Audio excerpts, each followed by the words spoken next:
Buenas noches, compañeras y compañeros brasileros.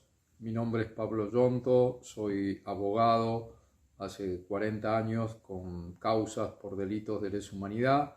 Aquí en la Argentina investigamos junto con otros compañeros y compañeras de distintos organismos de derechos humanos los crímenes llevados adelante por la dictadura cívico-militar en el periodo 1976-1983.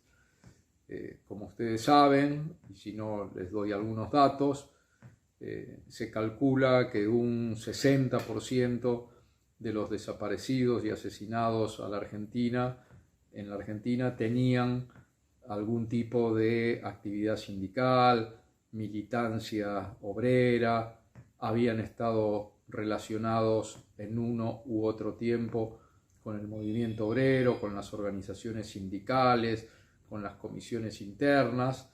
Esta fue la característica de la dictadura y, por supuesto, lo hicieron para imponer un plan económico que hoy se denomina neoliberal. En aquel momento era el plan económico de la dictadura llevado adelante por un representante de la oligarquía que se llamaba Martínez de Hoz. Ese objetivo consistió centralmente en buscar fábrica por fábrica, lugar de trabajo por lugar de trabajo, a los sectores más combativos de la clase trabajadora. Y los resultados fueron tremendos. Gran parte de esas comisiones internas y sindicatos combativos fueron destruidas, echadas de sus trabajos, pero además muchos de esos militantes están desaparecidos o fueron secuestrados, torturados y después sobrevivieron para años después contar su experiencia. En ese marco, muchas de las causas que se han iniciado, de las causas penales que se han iniciado aquí en la Argentina, buscan la sanción penal, es decir, como primer objetivo nosotros tenemos la búsqueda de justicia penal, es decir, la consigna de las madres era juicio y castigo a los culpables. Esa es la consigna de las madres de Plaza de Mayo que nos ha guiado y nos guía. Es decir, que lo primero que buscamos en los juicios es que los responsables penales, sea autores o partícipes, respondan penalmente y vayan en la medida de lo posible a una cárcel o al menos a una prisión domiciliaria. Pero ese es en Argentina el objetivo número uno, el tratar de que estos responsables, que al principio se los buscaba entre militares, policías, agentes civiles de inteligencia, pero años después se empezó a trabajar el tema de la responsabilidad civil, es decir, buscar los responsables civiles, buscar los integrantes de los directorios de las empresas, los dueños de las empresas, los gerentes de personal, gerentes de relaciones industriales, gerentes o encargados de seguridad de las fábricas, para también buscar llevarlos a el banquillo de los acusados en la justicia penal. Esto se hizo después porque costó un tiempo, costó unos años, determinar bien cuál era la responsabilidad civil, porque hay distintas responsabilidad civil. Por ejemplo, están los responsables penalmente de haber elaborado listas de sindicalistas, de activistas, de delegados, para pasarle esas listas a los miembros de los grupos de tarea que realizaban los secuestros. Ha habido empresas que, además de elaborar las listas, pusieron personal propio para que colabore con el señalamiento de los activistas dentro de las fábricas. O sea, por ejemplo, infiltraban falsos obreros dentro de las fábricas y esos obreros escuchaban, anotaban y delataban después, quiénes eran los que en cada sección se movían, tenían capacidad sindical para organizar y hacia ellos iban. Después hubo empresas que no solo aportaban la delación y las listas, sino que además aportaban elementos, por ejemplo, camionetas, ¿no? Hay empresas como la empresa Ledesma que aportó sus camionetas para que los grupos de tarea actuaran en esa represión. O por ejemplo, hubo otras empresas como la Ford que aportó su propio campo, o sea, se torturó dentro de la fábrica, en un lugar que aquí llamamos el quincho, que era como el lugar donde se hacían las comidas, los asados de los trabajadores y trabajadoras de la fábrica. Bueno, en un momento del golpe de Estado, pocos días después, se utilizó ese lugar para llevar ahí a los obreros que secuestraban y torturarlos ahí en ese lugar para que delataran más compañeros. Bueno, en fin, este panorama lo que generó es que fuimos viendo, y además con documentación que aparecía de los archivos de inteligencia, de los pocos archivos de inteligencia que se pudieron conseguir, también se vio en esos documentos esa colaboración que prestaban los empresarios, los gerentes, a los grupos de tareas de la dictadura cívico-militar. Entonces también entre los testigos, los documentos, se pudo probar esa responsabilidad penal. Entonces, el primer paso en la Argentina es el juicio penal. En cuanto a las reparaciones, el panorama en la Argentina tiene una antigüedad de unos casi 40 años, igual que nuestra democracia, el inicio de lo que aquí se llaman las leyes reparatorias, que las sacó el Estado, es decir, producto de reclamos, obviamente, de familiares y de organismos de derechos humanos, porque ese es uno de los aspectos que también el derecho internacional penal sobre estos temas con los años fue estableciendo, es decir, la obligación del Estado es perseguir judicialmente, detener, juzgar, sancionar a los autores de los crímenes, pero al mismo tiempo tiene que haber una mirada puesta en la víctima y por eso se empuja desde el derecho internacional a los estados a que aprueben leyes reparatorias.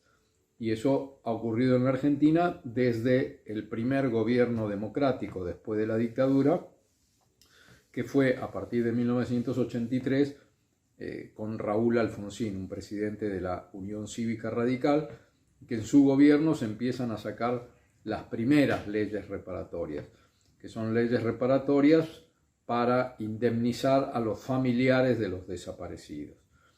Después salen leyes reparatorias para indemnizar a los familiares o a los sobrevivientes que fueron presos políticos, o sea que no están desaparecidos o que no fueron asesinados. Poco a poco esas leyes también fueron contemplando, por ejemplo, la situación de los hijos que habían estado en el operativo y que presenciaron lo que ocurrió en su casa cuando entró el grupo de tareas a secuestrar a su papá o a su mamá o a los dos. Entonces también hay leyes reparatorias para hijos. Después se sacaron las pensiones. Las pensiones hoy cubren un amplio panorama de todas aquellas víctimas del terrorismo de Estado, ¿no? Esa pensión es una pensión mensual, como si fuera, bueno, su nombre lo dice, una pensión, una especie de jubilación que el Estado reconoce que esa víctima merece por el sufrimiento que le causó el propio Estado, porque muchos de esos compañeros o compañeras no pudieron conseguir más trabajo durante la dictadura, es decir, sufrieron otro tipo de consecuencias. Y después hay otras reparaciones que ya son más judiciales, como por ejemplo la reparación a los exiliados, que también tienen que iniciar juicios acá, pero ya los juicios tienen una jurisprudencia muy uniforme, por la cual la justicia les reconoce a esos exiliados el derecho a cobrar una indemnización, una reparación por parte del Estado por el tiempo que estuvieron en el exilio. Es decir, el Estado ha sido el que ha generado con distintas leyes y distinta jurisprudencia en el Poder Judicial la posibilidad de esa reparación económica. Y después el último capítulo, digamos, es el capítulo de las reparaciones simbólicas, que es un aspecto que ha aparecido en los últimos años en la Argentina, y eso se hace en esos mismos juicios en los que se pide una sanción penal, es decir, una condena a cadena perpetua, a 25 años de prisión, a 10 años de prisión, depende del grado de responsabilidad. También se pide, tanto al Estado como a los privados, distinto tipo de reparaciones simbólicas, que ya no son monetarias, sino que tienen que ver con el caso específico de memoria y verdad. Por ejemplo, son las reparaciones de los legajos laborales, o a veces estudiantiles, ¿no? O sea, que en los lugares donde han sido despedidos, las fábricas, las empresas, en el legajo laboral de esa persona se coloque, en vez de lo que dice hoy, que por ejemplo dice a partir del 10 de diciembre abandono de trabajo, cuando en realidad lo que había pasado era que lo habían secuestrado y está desaparecido, se obliga al Estado, si es una empresa estatal, o a las empresas privadas, a que en ese legajo laboral se corrija y se coloque un texto que diga que fue secuestrado en tal fecha y que está desaparecido. Esa es una reparación simbólica. Otro tipo de reparaciones simbólicas son las señalizaciones de los lugares donde ocurrieron los hechos, ¿no? Acá se trata, por ejemplo, de señalizar la planta de Ford, donde ocurrieron los hechos. Ahí la sentencia, lo que se pide es que el Estado se encargue de señalizar ese lugar, ese sitio, ese espacio físico. Por supuesto esto cuesta porque el Poder Judicial en la Argentina, como en gran parte del mundo, está constituido por jueces que son mayoría conservadores, les cuesta entender el derecho a la verdad, les cuesta entender otro tipo de derechos humanos y no es que se obtienen fácilmente y seguidamente esas sentencias reparatorias, pero bueno, en algunos casos alguna respuesta se está consiguiendo, pero nosotros seguimos la pelea y en cada juicio tratamos de peticionar algún tipo de medidas reparatorias que por lo menos sirvan de educación para muchos sectores, sobre todo jóvenes, que ya por los años que han pasado desconocen esto, ¿no? Por ejemplo, se ha pedido, no se ha logrado, pero se ha pedido que los jueces en la sentencia de condena también condenen a que los imputados de su propio dinero paguen una solicitada en los diarios que diga la verdad de lo que ocurrió. ¿Por qué? Porque hay muchos hechos que ocurrieron en el 76, 77, 78, 79, que en los diarios salía que había sido un enfrentamiento entre la guerrilla y el ejército, y esto era mentira, porque no era un enfrentamiento, había sido un operativo armado por las propias Fuerzas Armadas, o sea, un falso operativo, y entonces, como eso ha quedado registrado en los diarios del pasado, y si alguien, un historiador, va a la hemeroteca y busca los diarios, se va a encontrar con esa noticia, enfrentamiento entre guerrilleros y ejército, y eso es mentira. Bueno, en algunos casos que corresponde, se pide que como medida reparatoria los imputados paguen o directamente no sean los imputados, sino que el juez le ordene al diario, que el diario es privado, que la información que publicó, que es falsa, la corrija y ponga una especie de fe de ratas, pero grande. Bueno, esas cosas a veces han salido, fallos de ese tipo, a veces los jueces no hacen lugar a ese fallo. Bueno, este es el marco más o menos de las reparaciones. También nosotros estamos pensando en alguna reparación económica. En estos últimos meses ha habido reuniones de abogadas y abogados de todo el país que llevan causas por delitos de lesa humanidad, y se está empezando a pensar en este tema de si además no hay que pedirles a esas empresas o esos grupos de represores algún tipo de reparación económica. Pero recién se lo está pensando en función de, por ejemplo, ¿no? Cuando hubo un saqueo, ¿no? Acá hubo muchas casas en las que entraron, o lugares a los que entraron los grupos de tarea, ¿no? 10, 12, 15, 20 militares, y además de secuestrar y llevarse a la persona o a las personas, se llevaron bienes de esas personas. Saquearon la casa, se llevaron muebles, se llevaron la garrafa de gas, libros, el dinero que había ahí, alhajas que tenía la familia.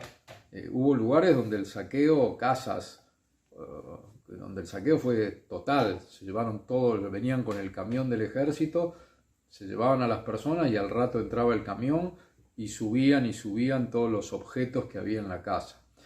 Entonces, una de las cosas que ahora se está empezando a plantear es el tema de seguir esa ruta, digamos, del saqueo, y que paguen también por ese delito cometido.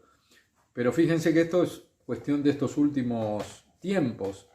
¿Por qué? Porque, vuelvo al principio, el objetivo inicial y que tiene más peso en la Argentina es el juicio y castigo a los culpables, la condena penal.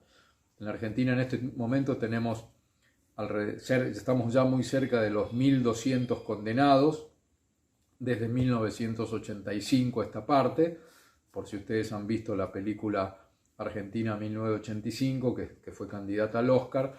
Esa película cuenta el juicio a las juntas, que fue el primero. A partir de ahí empezaron los otros juicios. Tuvimos un tiempo largo de impunidad en la Argentina. En la década del 90 fue toda esa década, y 3 años del siglo nuevo fueron años de impunidad. No podíamos hacer los juicios porque había leyes de impunidad, indultos. Todo eso, por suerte, fue tirado abajo a partir del gobierno de Néstor Kirchner, y hoy ya cumplimos, o se van a cumplir dentro de poco, 20 años del reinicio de los juicios. Pero esos juicios tienen como objetivo el castigo penal. Por esto del Estado apareciendo con sus leyes reparatorias. Entonces ese paraguas reparatorio, indemnizatorio, por suerte ha funcionado aquí en la Argentina, y eso de alguna manera, por lo menos esa porción de daño causado, tiene algún tipo de reparación. Por supuesto que falta mucho.